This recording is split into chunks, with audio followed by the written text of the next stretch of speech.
know there's somebody listening to this podcast talking about our flood, losing this and that and whatever, and it never fails in the comments. I really seldomly read them anymore. Actually, most times guys screenshot it and text it to me with an LOL, and that's how I see them anymore. But there's guys gonna be like, well, if you didn't do any tillage, if you did cover crops, if you did this, if you did that, if you didn't farm the bottoms, you put it back to tell you what, with all this, I guarantee you cover crops would not have saved my soil the way South Fork and cuts. we're pro cover crop. I love cover crops. No till and cover crops. It didn't matter when you move 100-foot tree that was anchored to where you can't find it anymore for miles. There's nothing we can do. Well, like I was telling you earlier, that drift pile that I piled up with a 977 track loader weighing 50,000 pounds, I couldn't budge it. Yeah. And the water picked it up like it was nothing. That's fascinating. We can't, Dad and I both. Where we crossed the river in your pickup. Yeah, right there. Right there. Dad and I both, I said, that flood ain't going to move that pile, is it? He goes, oh, no, it won't ever move that pile. It's up against trees. And we went over there and I called him. I said, Dad, it's gone. It's gone? He's like, yeah, it's gone. The bank, everything's gone. Man. I guarantee you cover crop wasn't going to save that. Yeah. No. So before we get all the hate comments. Yeah, I love cover crops. Yeah. I have cover crops everywhere, a lot of fields. But when you scour and you have that much violent water going through low areas that we farm, there's nothing that'll save it. The high ground washes, you get ravines. It doesn't matter the direction you plant. It does to a degree. Yes. Mm-hmm. But when you get to this severe, it does not matter what you do.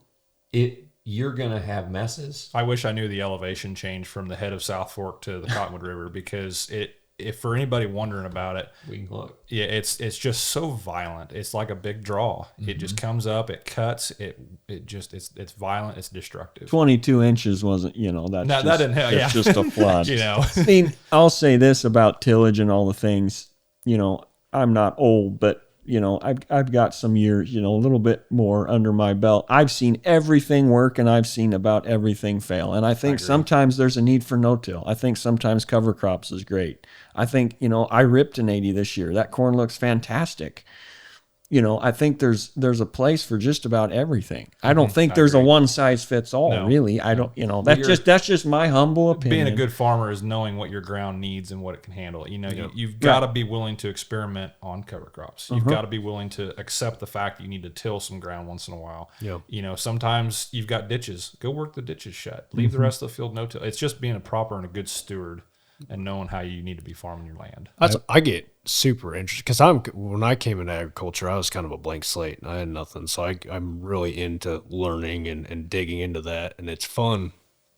Like you take the full, regen's all the talk right now. Regen, and you got your organic, and it's fun to look into every system because there's something you can take from all of them. That's right. Oh, There's there's things that work on. They're all tools to be put in your toolbox, and they all work. I mean, we implement some of the stuff on all of our own farms that come from and we just put it in different places. Yeah, that's right. Put it with planter, put the siders bar, put it with pivots, put it with a Y drop, put it with a strip till. I mean, it's it's fun. It's really, farmers have got to stop putting themselves in categories. It is, I am a tillage guy. I am a cover cropper. I am a strip tiller. I am a no tiller. I mean, it's like there's no, I am a this and this and this.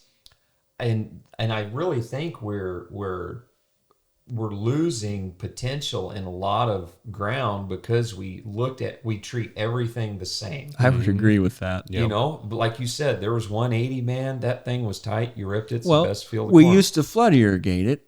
Yeah. And I really think that we are too right now. Got that water. You're not that cool, man. So are we. But I really think that caused a lot of compaction over a lot of water's years. heavy. Water weight. And it's a beautiful 80.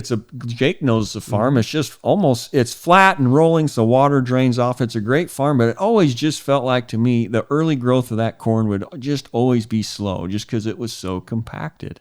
So I'm like, well, I'm just going to try ripping it. And man, that corn alleviated everything, didn't it? It looks really good. Guys put themselves in a box and they're limited to what they know. But, I was talking to Josh, we thought that'd be a good topic for the Protect Our Farms is our ancestors used to plow. I grew up chiseling everything. You know, I grew up with no-till. But if you abandon any one of those farming practices, how's the next generation going to know what your options are to fix a problem that arises on your operation? You know, now I've mulch finished. I've worked a lot of ground in my years. I kind of know what I can and can't do and what I can't get away with. Exactly. But if you abandon that, the next generation is not going to have any clue on how to fix a problem on their operation. But yeah, and it doesn't mean that I'm going to go rip 1,000 acres for sure. But I ripped one farm that I thought needed it, or you might chisel just because you do one doesn't mean you have to do everything. That's right. Yeah, and that's what the value of having information now. Yeah, because you know that was definitely a mindset of he could have been ripped it, said, well, that worked good.